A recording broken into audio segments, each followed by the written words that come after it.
कहानी ऊष्मा। तुम मेरी जगह खड़े होकर सोचो एक बार, आखिर दिक्कत क्या है इसमें? क्यों मैं सोचूं तुम्हारी तरह? मुझसे नहीं होगा ये सब, क्यों मैं पालूं किसी और का बच्चा? प्रतिमा फिर से गुड़ाई में जुट गई। ऐसी गुस्सेल और चिड़चिड़ी ये हमेशा से नहीं थी। 2 बार माँ बनते बनते रह गई।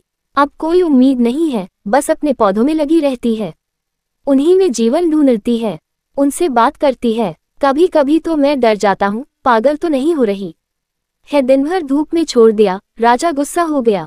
कल दिन भर तुम्हारे पास नहीं आए, तभी मुंह लटका हुआ है। मैं समझता हूँ ममता के बादल घुमड़ते तो हैं ही, इन्हीं बेजुबान पौधों पर बरसा कर सुकून मिल जाता है इसको, और कुछ इसको भाता नहीं है।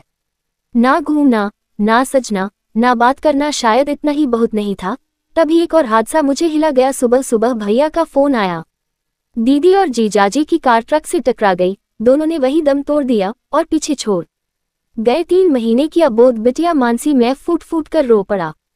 ये भी होना बाकी था क्या? इतना समझाया प्रतिमा को, लेकिन वो अड़ी हुई थी कि वो बच्ची को नहीं स्वीकारेगी।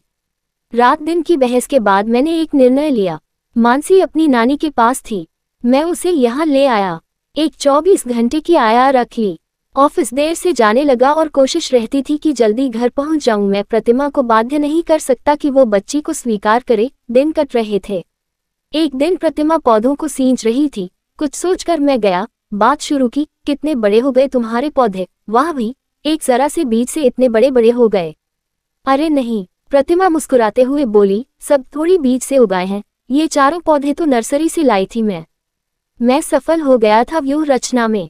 मैं मुस्कुराया, हाँ क्या फर्क पड़ता है? पौधे चाहे यहाँ बीज से जन्म ले या नर्सरी से लाए जाएं, घर आकर तो अपने ही हो जाते हैं। प्रतिमा मेरा मुंह देखती रह गई और मैं प्यार से उसका गाल थपथपाकर ऑफिस निकल गया। रात को पानी पीने उठा, देखा प्रतिमा बगल में नहीं थी। दूसरे कमरे में जाकर देखा, आया बेसुध होकर सो रही थी। मानसी भी वहां नहीं थी। मैं बुरी तरह घबरा गया, हड़बड़ाकर बाहर आया। पैर ठिठक गए। लॉन में रोशनी थी। थोड़ा आगे बढ़ा, कुछ सपने जैसा घटित हो रहा था। प्रतिमा मानसी को चिपकाए हुए थी, कभी माथा चूमती थी, कभी बाल सहलाती थी। ममता की ऊष्मा से प्रतिमा पिघल रही थी। लगातार आंसू बहे जा रहे थे। मेरे हाथ अनायास जुड़ गए।